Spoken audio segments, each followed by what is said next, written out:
everyone. One exciting announcement before I get to the material for, technically a couple weeks ago. Spring break is coming up, and as a result, I'm going to be spending a lot of time catching up, making sure my outlines are there. There's a few things I need to do for, I've obviously got these episodes to do for property. I've got some to do for contracts as well as for civil procedure. And then I do want to give an update eventually about how FOIA first year oral arguments went with the semifinals. I didn't make it to finals, kind of a relief, but I am proud of how I did up to and through semifinals. And as a result, I'll get into that in a completely different episode. But I am giving myself an hour to catch up, so to speak, today before spring break starts. I have a cutoff time, and as a result, I'm going to get as much material done before that time. That means today, talking about property, I'm a few weeks behind, so I'm going to be very dependent on my notes. I should be able to make it through a couple of episodes. This one is going to be about concurrent ownership. It's going to be a slightly longer one just because there's a lot that goes into concurrent ownership. And then I might be able later to start leases as well and maybe have one or two episodes about specific parts of lease principles. So let's go ahead and get started with concurrent ownership. Like I said again, a lot of this is going to be reliant on my notes and the outline. But ultimately, I think it's going to be good information, accurate information, even though it is a few weeks old in my mind. So, concurrent ownership. Well, what this means is that people can own pieces of land or property together at the same time. And there are several concurrent estates. Actually, when I say several, I only mean a few. There's 3. But there's a tenancy in common, a joint tenancy, and a tenancy by the entirety. So what is a tenancy in common? Well, it is the most common kind of concurrent estate. But how it works is that A conveys land or property to B and C. So in this instance, B and C have the right to use all the land and have their interest is divided equal. B has 50%, C has 50%. When the land is sold, they still have an interest in that land. B gets 50%, C gets 50%. However, those interests are freely alienable, divisible, and descendable. And there's more that we'll get into that later on. So a joint tenancy, second, is when A conveys to B and C as joint tenants with the right of survivorship. The necessary language here is as joint tenants, but it's better to add on to the end of that saying with the right of survivorship. The right of survivorship is a defining feature of joint tenancy. It's another defining feature of the tenancy by the entirety. But what that means is that when B dies, C will get what B had. Or if C dies first, B will get what C had. Whichever one gets the remainder of the property. That's the principle of survivorship. However, to create a joint tenancy, there are 4 elements that need to be met. There needs to be unity of time, unity of title, unity of interest, and unity of possession, meaning they need to get it at the same time. They need to have title over the same land, getting it at that same time. They need to have the same amount of interest. If B has 50 and C has 30 and D has 20, that's not a joint tenancy, that's a tenancy in common because they have disproportionate interest. And then also possession, meaning both parties are using all of that land or that interest. So in other words, if the parties receive the property at a different time, a different deed, different interests, or unequal rights, well then it's not a joint tenancy, it's a tenancy in common. As such, the interest is alienable, but once it is alienated, it becomes a tenancy in common. It is not divisible or descendable. A tenancy by the entirety is just a joint tenancy within a marriage.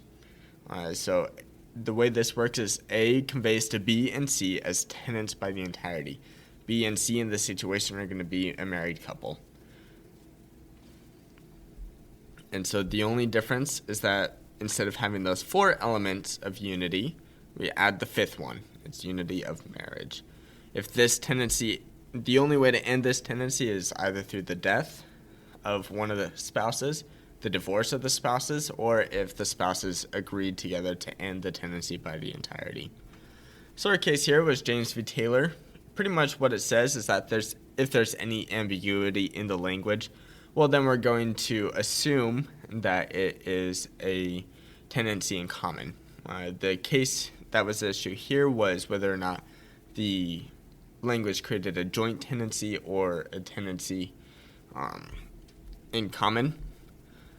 And the reason for that is because it was confusing. The language was there, but the intent was missing. And so they were trying to figure out how that worked. So ultimately what we get down to is that the intent doesn't really matter so much. We're just looking at the language, and if the language is not clear, it's going to be a tenancy in common. Sorry, one second. I'm going to take off my jacket. It's a little warm. Okay, so those are our 4 modern concurrent states. Let's talk about severance now, because severance is, and partition as well. Those are going to be our 2 ways to end some of these joint tenancies or tenancy in commons. Severance is when you have a joint tenancy. It only applies to joint tenancies. All right, and that severance occurs if one party conveys their interest to another. So this is the example that we were talking about earlier when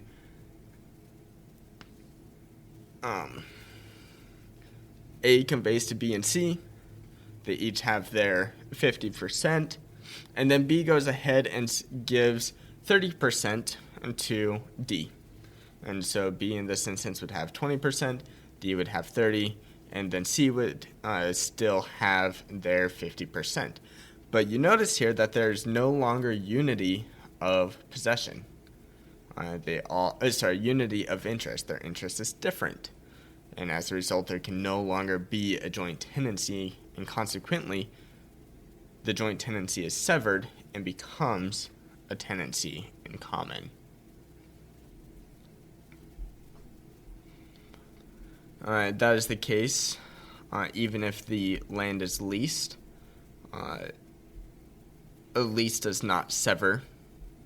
That is another thing to note. And we get that from our case, Tenhout versus Boswell. The thing to note from that case, though, is that whichever is most likely to sever it first, and that's what's going to ultimately sever, whether it's the end of the lease or if it is the life of the person who leases. Okay, so that's severance. What about partition? Partition is when you're really dividing up disputed land. So if there's a conflict that can't be resolved, then the parties are going to go to court to get a partition.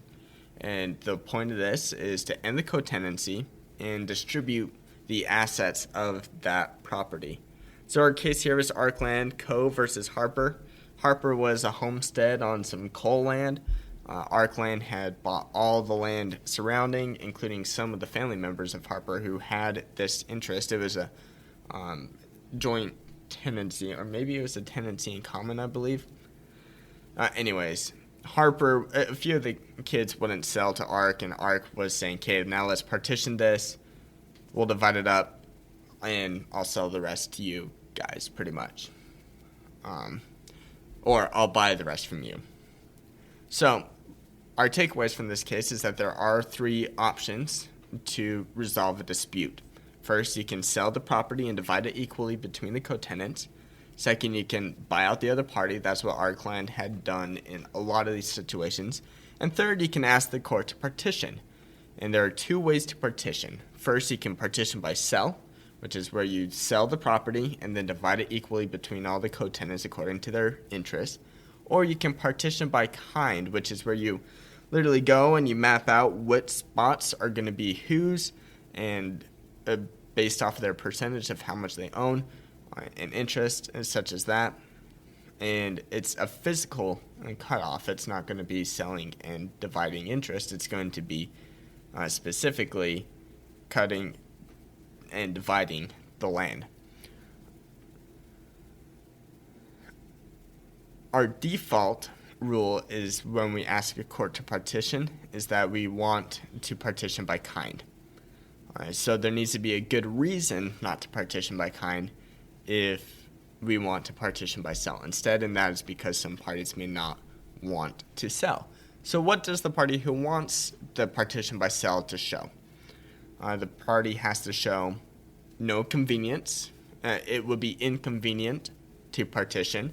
They need to show that the interests of the parties would be promoted by the sale, both parties. They need to show that the other party's interests would not be prejudiced by the sale. They need to show that it'll maximize economic value. And then also there needs to, this is like our fifth element, shows that there's a lack of evidence of long-standing ownership and sentiment. So our big takeaway from all of this when looking at what the party must show is they need to show both financial interests and then sentimental, or the lack of sentimental interest as well. And the court needs to factor in both of those to determine whether or not to partition this land by kind or by sell. Okay, so now we have two more parts left of co-tenancy. First, what are the rights and duties of co-tenants? And then second, how do we understand how marital property works as well? Let's talk about the co-tenant rights and duties. Our case here is Esteves, can't pronounce it, probably said it wrong, likely said it wrong. This is a case where parents and a son were co-tenants in a home. The son had moved out after putting in some work into the home, and the parents continued to live in the home. And so now the whole issue here is, do the parents owe rent to their son for the time that he wasn't there? Or when the home is sold, does the son get part of that?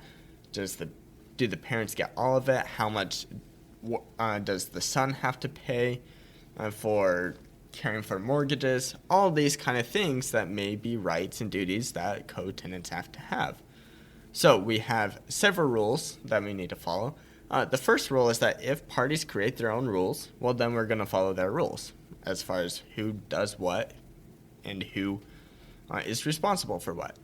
But most of the time, parties aren't going to give what they're responsible for.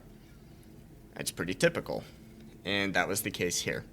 And to account for this, courts and legislatures have worked together and to determine what the responsibilities are, and they pass statutes and laws and common law to determine what these responsibilities are. So as a result, we have 5 main responsibilities. First is that each co-tenant is responsible for their pro rata share. So if the son owns 50 and the parents own 50, they're each responsible for 50% of the costs and expenses that go into it.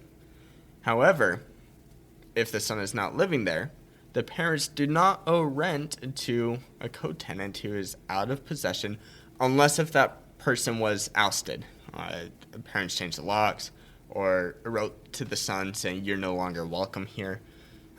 If there's no ouster, well, then they do not owe rent. If there is an ouster, they may owe rent because the son in that instance would still have some rights. Third rule, improvement cannot compel contribution, but it does increase the co-tenant's share at partition. So, what's this saying? Meaning, if the son went and improved the home, he cannot ask for more, but if the land is partitioned, it does go into that. So say the son goes and puts a hot tub on top of the house, and he cannot compel the parents to pay for half of the hot tub, but at the end of it, if the hot tub increased the value of the home, well, then he'll get how much that increased that value by when the land is partitioned. Okay, so fourth, profits from the land, meaning from rent, or if you are mining resources, whether it's trees or minerals, those are going to be divided pro rata shares. So if one party is growing a tree farm, the other's not living there, both parties are still going to get 50% of those resources. And finally, is that there's a confidential relationship that exists between co-tenants. So if a co-tenant purchases the line holder's claim against the property, they must give the other co-tenant a reasonable time to pay and share and acquire proportionate interest. You may need to rewind that 15 seconds to hear it again. There was a lot of jargon there, even for me. But that's what that is. Okay, so those are the rights and duties. Let's talk now about marital property, and this will be the last thing that we talk about for concurrent ownership. So marital property, there's two main approaches. There's the separate property system, and there's the community property system. The separate property system is the majority approach, while the community property system is only adopted by 9 states. So, how does this work? For both systems, spouses have rights that can be divided into 3 different kinds. First, what are their rights during marriage? What are their rights at divorce? And who owns what at death? Okay, so during the marriage for the separate property system. During marriage, anything that is owned by one party prior to the marriage continues to be owned by that property. However, they can choose to have concurrent ownership, or they can gift that property to one another. At divorce, the property that was owned by each is divided in a way that is just and equitable and fair. So this is gains that are done during the marriage, not before. And that's how that's going to work. So these are going to include factors of who contributed more during the marriage, who has the most income needs, who has the most health concerns, dependents who they have custody over, those kind of things. And again, that's going to be based off of who generates what during the marriage. So at death, the surviving spouse is going to get what is called a forced share that they can either take through the will, or if there's nothing in the will, they're just going to have a defined portion of the decedent's estate, and that's going to be defined by the statute. It's either going to be 1/3 or 1/2, whichever is more according to the will or let me go ahead and say this again. The surviving spouse has a forced share.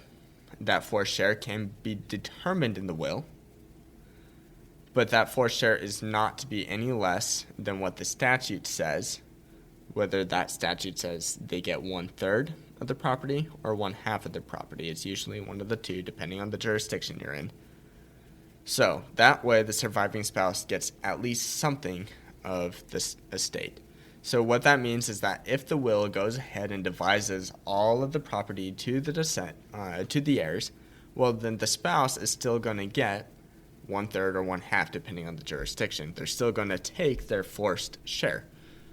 Okay, so that's how the separate property system works. Let's talk about the community property system. Same thing. During marriage, anything earned by either spouse is going to be owned equally by both spouses. Anything owned prior is still going to be owned separately.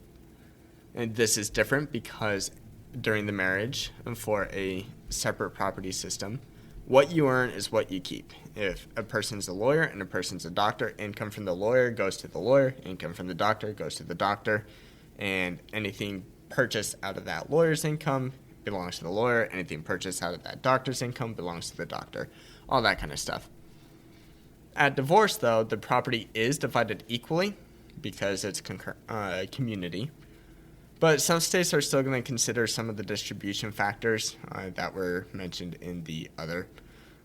Previous property is not subject to this division, so if a spouse owned a home prior, then that's not going to be sold and divided equally. At death, the decedent can devise up to half of the shared property because they own 50% half.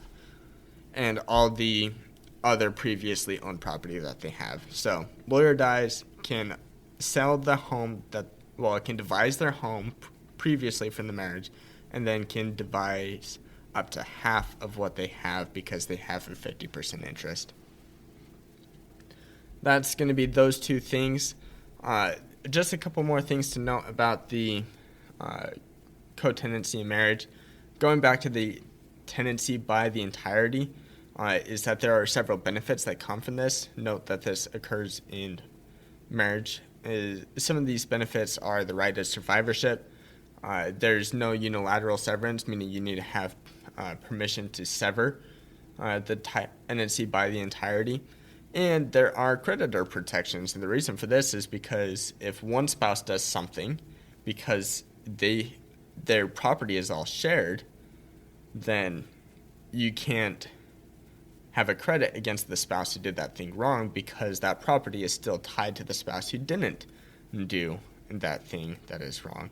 The only exception to this is government. The government can still put tax liens on people even when they have this other creditor protections. A couple other things to note as far as defining marital property. The majority approach is that professional degrees is not defined as marital property. There are a couple of exceptions to that, but majority says a JD degree is not marital property, a nursing degree is not marital property. And then as far as unmarried couples go that are living together, there are some jurisdictions that say there should be a claim for palimony, and that's the compensation for living together. But the best approach is really to just have cohabitating couples enter into a contract to protect their financial interests, either that or get married. There's tons of benefits to just getting married. That would be definitely the recommended way to go. So that is concurrent ownership. What did we talk about? Let's just sum it up in a very quick couple of sentences. We talked about modern concurrent estates. The three are the tenancy in common, the joint tenancy, and the tenancy by the entirety. We talked about how you can alter those co-tenancy either through severance, which is taking a joint tenancy, making a tenancy in common, or partition, which is where it breaks apart, you divide the land, and partition happens either by partition to sell or partition by kind. We also talked about some of the duties that are owned, what the co-tenants have a prorated share about, and then we talked about marital property, the separate property system, the community property system, and then it talked a little more details about the tenancy in the entirety, as well as defining marital property and how that may impact couples who are cohabitating as well. That's their summary. That's concurrent ownership. Have a great one. Bye. Thank you for listening to this episode of The Law Schoolers. Before I let you go, there are 4 things I want to say. The first thing is if you enjoyed these episodes and if you enjoyed the website, I would invite you to go and join Law Schoolers Pro. And you can do that by going to lawschoolers.com/join. It's a way for you to support us, but there's also a lot of features there that I think you will enjoy. Second thing is that nearly all of our episodes are unedited. The only ones that aren't are pre-law materials, and the reason for that is so you can actually see the legal material in its raw form as I'm learning it as well. The third thing is that the information contained in these episodes are specifically only for educational purposes. They're not to be used as legal advice, and with that, the fourth thing is if it is used as legal advice, we are not liable. That is, Law Schoolers is not liable for any legal outcomes. Thank you again for enjoying the show. Have a good one.